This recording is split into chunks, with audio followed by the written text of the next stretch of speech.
everyone, and welcome to our weekly video update for Marquette Lid Seeds. We're here at the Carmen Research Site for Pioneer with our Pioneer agronomist Michael Weir. Mike, what are you seeing in terms of a general update for the area? Yeah, so as far as the general update, the big concern right now is the drought conditions we're having and the extreme heat that we have in our forecast here now and we're dealing with. So we're starting to see some drought symptoms showing up across the area, as you can see with the corn here starting to curl up. Where we are going to need a rain here shortly to carry that crop into grain fill and through pollination. Absolutely.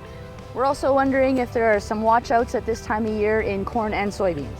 Yeah, so again, with the drought, a concern is through pollination. We do need some cooler, wetter weather, and that's definitely not in the forecast. So, hopefully we have some good reserves and some spots to get the corn through pollination.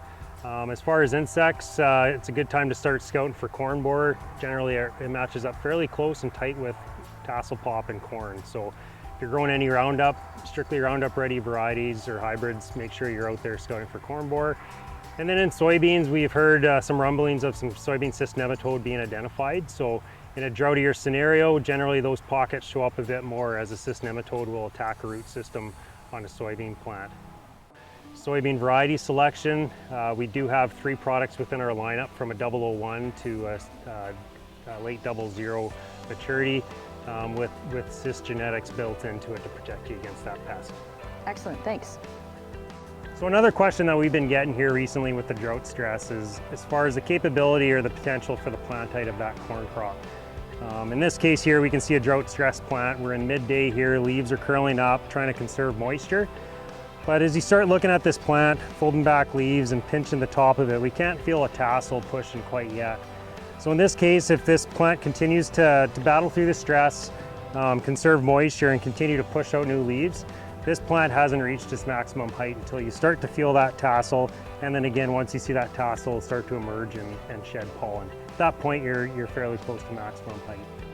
Okay, so this year there's obviously been some new challenges we haven't experienced in recent years. A lot of people throw out 1988 being the last time we've had a drought like the one we're dealing with this summer.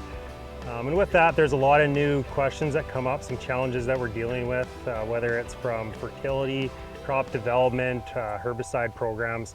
And I mean, in long story short, we're here to help if you guys have any new questions, any challenges you're dealing with on your farm with drought, and have some questions as far as what the value is within the crop you have out there.